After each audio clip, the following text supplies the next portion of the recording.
Think about the word stronger. I think about a stronger military. I want to have a stronger military, a stronger economy. I want to have a stronger economy, a strong presidential candidate. I hope we elect one. Like, when we think about stronger, we think about our favorite team. We want our teams to be stronger. The teams that we love, we want them to win. We like the feeling of being strong. But what if I told you that in God's kingdom, the one that Jesus rules and reigns over, that the way you become stronger is by embracing your weakness? It's not what you think it is. In the kingdom of God, we don't become greater by beating somebody else down. We become greater by becoming small. In God's kingdom, we don't come in first by stepping over our enemies to get there. We come in first by letting others go before us and taking the last place. In the kingdom of God, unlike the kingdom of Rome when Jesus was born, we don't beat our enemies with swords and spears. We beat our enemies by loving them into a friendship with us, by turning the other cheek. See, in God's economy, there's only one way to get stronger, and that is by allowing God's grace to fill you up when you're weak and burdened and broken down. The Apostle Paul said such in 2 Corinthians chapter 12. I want to read 3 or 4 verses to you, beginning in verse 7. Here's what Paul says. Listen carefully. He's just told a story about this amazing revelation he had 14 years earlier, and it caused him to be proud. It caused him to become arrogant, and God had to break Paul down. God had to humble Paul. And here's the thing about hard things in your life. None of us really enjoy hard things. They're not fun. They don't feel good. Suffering hurts. Some of you have suffered this year. Some of you made some big mistakes this year. Some of you got addicted to pornography this year. Some of you got addicted to pills this year. Some of you started smoking pot for the first time, or you got drunk for the first time this year, or you started dating a girl or a boy that you knew was bad news, but you went against your mom and dad's wisdom, and they broke your heart. Maybe this year you suffered depression for the first time. Maybe this year your mom and dad got divorced, or your dad cheated on your mom, or your mom had an affair. Maybe this year you did really, really bad in school.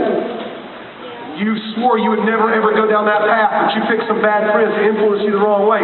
Some of you this year lost somebody you loved, and I say you lost them, I don't mean you went to the mall and got separated. I mean they died. It's been a hard year for some of you, and hard things don't feel good, so we usually try to run away from them. But here's the thing about hard times. Hard times can help me if they humble me before God.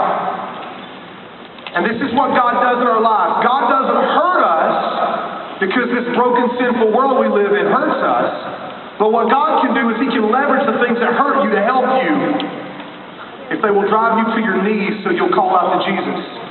And that's what Paul says in 2 Corinthians 12, 7 through 10. To keep me from becoming conceited, he says, because of these surpassingly great revelations, there was given to me a thorn in my flesh, a messenger from Satan to torment me.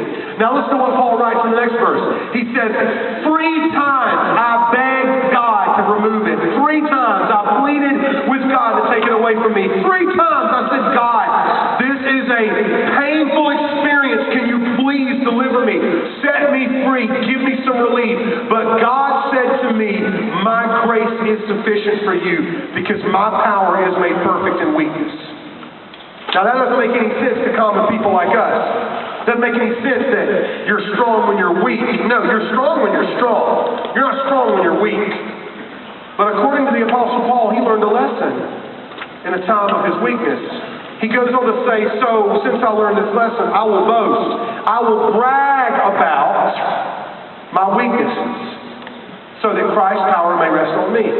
That is why he writes, for Christ's sake, I delight in weaknesses, hardships, persecutions, difficulties. Because when I am weak, then I am strong.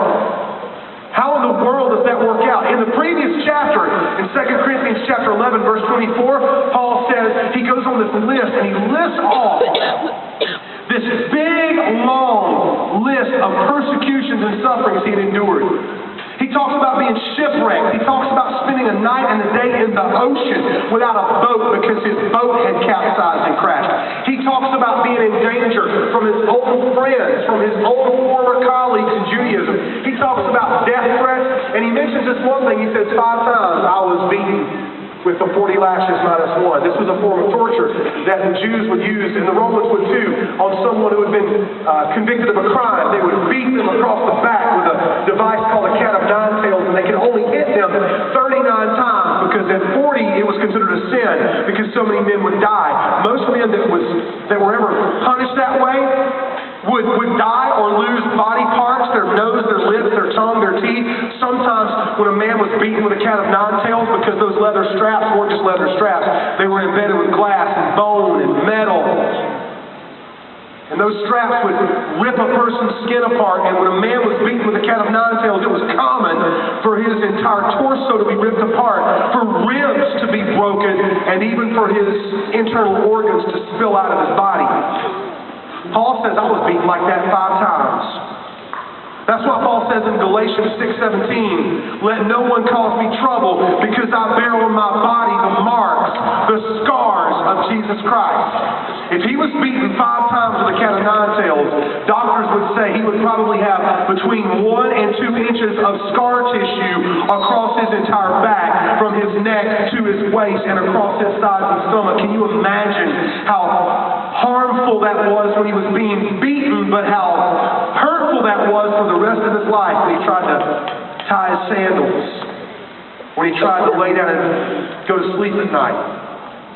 Paul had scars, but his scars weren't wasted because his scars told a story. And what I want to say to you girls and what I want to say to you guys at Winterfest is simply this. We've all got scars, and they all tell a story. And I don't want you to hide your scar. If you're a Christian, your scar, whatever's happened to you emotionally, however you've been hurt, however you've been abandoned or wounded by people, the hardest thing you've ever gone